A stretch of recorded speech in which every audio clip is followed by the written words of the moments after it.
పర్సనాలిటీతో మీరు పిల్లల్ని కనకండి. లేకపోతే ఈ పర్సనాలిటీతో మీరు పిల్లల ముందు తిరక్కండి ఒకవేళ పిల్లల్ని కనేసిన వాళ్ళు అయితే. ఎందుకంటే మీ బుద్ధులే వాళ్ళకి వచ్చేస్తాయి.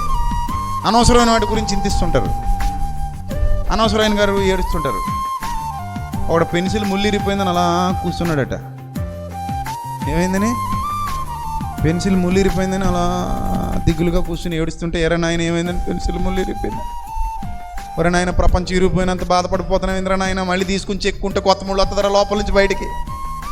పోనీ పెన్సిల్ పోతే ఇంకో పెన్సిల్ కొనిస్తానరా నాయన, ఇదిగో పెట్టుందరా నీ దగ్గర, పెట్టి నిండా పెన్సిల్ ఉన్నారా నాయన, ఈ బుద్ధి నీకు ఎక్కడి నుంచి వచ్చిందిరా అంటే, అమ్మ నువ్వు కూడా నాటైపోయి కదా,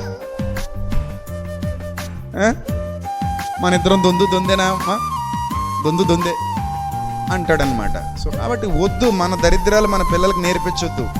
మనం హ్యాపీగా ఉంటే మన పిల్లలు కూడా ఎలా ఉంటారు? హ్యాపీగా ఉంటారు. ఏ పరిస్థితుల్లో అయినా సంతోషంగా ఉండడమే మన పిల్లలకు నేర్పించాలి. అది మనం ఇచ్చే ఆస్తి వాళ్ళకి.